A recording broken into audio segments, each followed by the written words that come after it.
جو دنیا جو دکھائی گئی بوڑھی دکھائی گئی، تو حضرت جبرائیل علیہ الصلوۃ والسلام فرمایا کہ اللہ کے حبیب یہ جو بوڑھی دکھائی گئی دنیا، اس میں اشارہ اللہ تبارک و تعالیٰ نے یہ فرمایا کہ بس دنیا کی بس اتنی سی عمر ہے، جیسے یہ بڑھیا بالکل اپنے آخری لمحات زندگی کے گزار رہی ہے، تو یہ دنیا کا بس اتنا ہی وقت ہے۔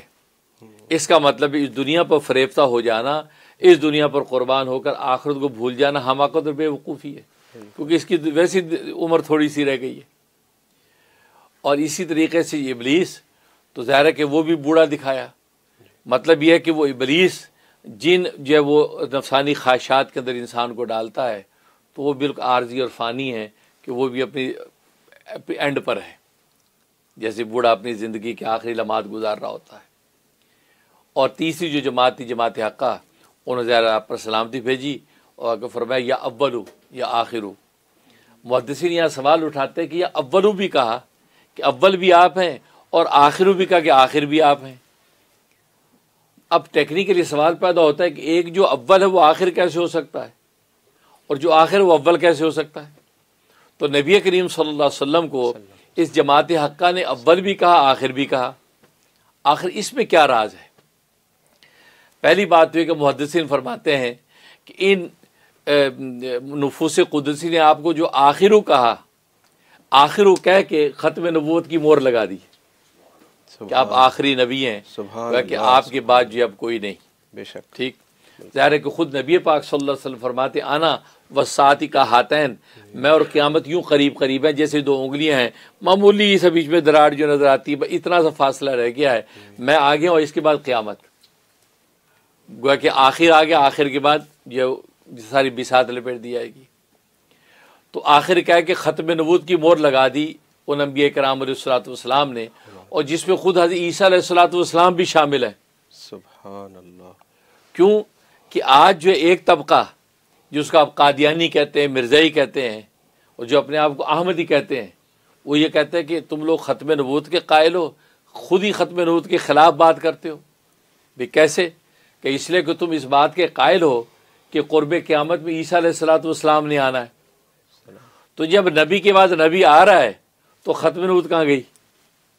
ختم نبوت کا مطلب ہے کہ نبی کے بعد کوئی نبی نہیں آنا، اور خود ہی آپ کہتے ہیں کہ عیسیٰ علیہ الصلوۃ والسلام نے آنا ہے، تو آپ خود ختم نبوت کے خلاف بات کر رہے ہیں۔ تو گویا کہ عیسیٰ علیہ الصلوۃ والسلام کے آنے کو وہ یہ کہتا ہے کہ یہ ختم نبوت کے عقیدے کے خلاف ہے، لہذا وہ کہتے ہیں کہ ہم اس بات کے قائل ہیں کہ عیسیٰ علیہ الصلوۃ والسلام نے نہیں آنا۔ تو گویا کہ اصل ختم نبوت کو ہم مانتے ہیں، آپ کہاں مانتے ہیں؟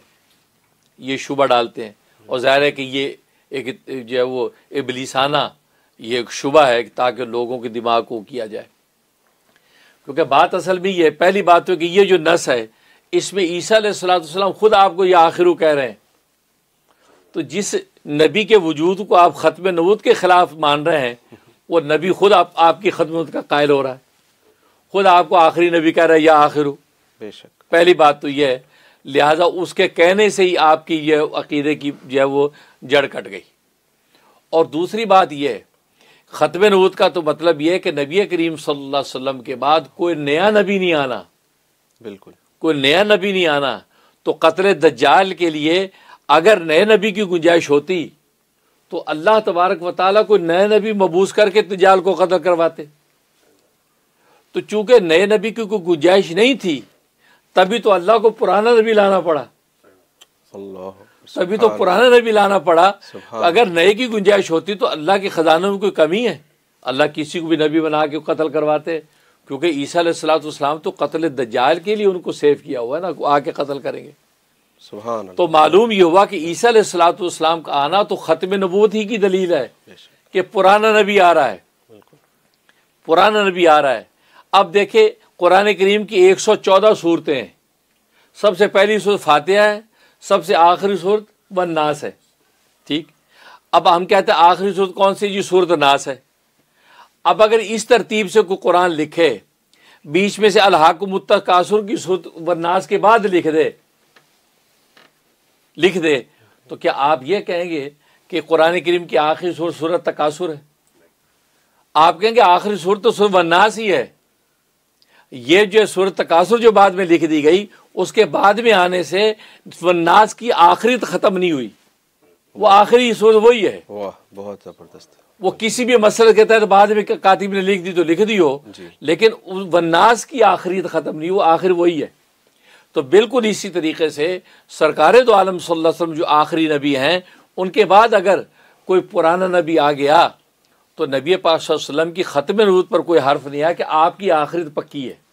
بالکل.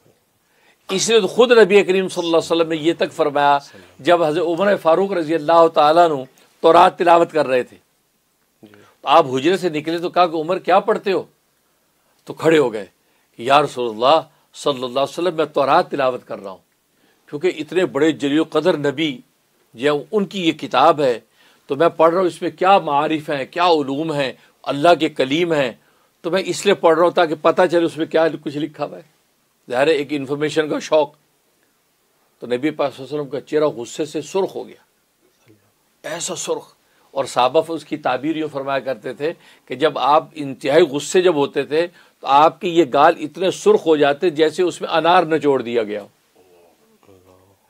اب عمر فاروق اب رضی اللہ تو اپنی بات کر رہے ہیں اور آپ کے چہرے کی طرف دیکھ ہی نہیں رہے, تو ابو بکر نے کونی ماری, عمر رسول اللہ کا چہرہ دیکھو کتنا غضبناک ہو رہا ہے تیری اس بات پہ. انہوں نے دیکھا تو گھبرا گئے, فوراً کہنے لگے رضیت باللہ ربا وبالاسلام دینا وبمحمد صلی اللہ علیہ وسلم نبیہ. اور یہ عنوان ایسا تھا کہ یہ جب نبی پاک کے سامنے بیان کیا تھا تو آپ کا غصہ ٹھنڈا ہو جاتا سبحان کہ میں راضی ہو گیا اللہ کو اپنا رب بنا کر, سبحان اللہ. میں راضی ہو گیا اسلام کو اپنا دین بنا کر, میں راضی ہو گیا محمد صلی اللہ علیہ وسلم کو اپنا نبی بنا کر. یہ الفاظ جب کہتا کوئی تو آپ کا غصہ جو ہے وہ ٹھنڈا ہو جاتا. جی. اس کے بعد آپ نے فرمایا کہ والذی نفسی بیدی, اے عمر قسم اس ذات کی جس کے قبضہ قدرت میں میری جان ہے, کہ لو کانا موسیٰ حیًّا, اگر موسیٰ آج زندہ ہو کر آ جائیں ان کو بھی میری پیروی کیے کوئی گزارا نہیں, وہ میری پیروی کریں گے. تم موسیٰ کی کتاب پڑھتے ہو, گویا کہ میں تمہارے لیے قرآن لے کے آیا ہوں جو سارے علوم و معارف کا مجموعہ ہے, لیکن اگر موسیٰ خود بھی اگر آ جائیں تو میری پیروی ان کے لیے ناگزیر ہوگی, اور تم موسیٰ کی کتاب پڑھ رہے میرے ہوتے ہوئے. جی. اب اس میں لو کانا حیًّا کہہ دیے, موسیٰ بھی اگر آ جائیں تو نبی پاک تو خود کہہ رہے میں آخری نبی ہوں, تو اس کا مطلب وہ آ بھی جائیں تو میری آخرت ختم نہیں ہے, ختم نبوت کا تاج میرا ہی رہے گا. تو مطلب کہ آخری نبی آپ ہیں, یا تو کوئی بھی نبی آپ کے بعد آ بھی جائے پرانا تو اس کا مطلب آپ ختم نبوت کا تاج آپ ہی کے سر رہتا ہے. تو عیسیٰ علیہ الصلوۃ والسلام کا آنا دنیا میں یہ آپ کے ختم نبوت کی بہترین دلیل ہے, اور یہی دلیل جو ہے وہ علامہ انور شاہ کشمیری رحمۃ اللہ علیہ نے بھی نقل فرمایا کہ یہ تو ختم نبوت کی دلیل ہے, کیونکہ اگر نئے نبی کی گنجائش ہوتی تو اللہ نیا نبی خطر دجال کی لاتا, کیونکہ گنجائش نہیں تھی تو پرانا نبی لانا پڑا. سبحان اللہ. اس سے ختم ثابت ہوتی. بہت تو خوبصورت. معلوم کہ یا اول ہو یا آخر ہو. اب یہ اول بھی کا آخر کا اس کا کیا مطلب؟ اس کا مطلب یہ ہے کہ محدثین بڑی اچھی مثال دیتے ہیں. فرمایا بیج ہوتا ہے نا, بیج جو ہے نا یہ بالکل درخت کا بالکل اول ہے, اس کو زمین میں آپ جو ہے وہ بو دیتے ہیں, اب وہ اگتا ہے بیج, یہاں تک کہ درخت بن جاتا ہے, آم کا درخت بن گیا, اس پہ آم لگ گئے, آم کے اندر پھر بیج ہے, وہی بیج پھر آپ بوتے اگلا درخت بنتا ہے. تو یہ کیا بات ہے, بیج اول میں بھی بیج تھا, بعد میں پھر بیج.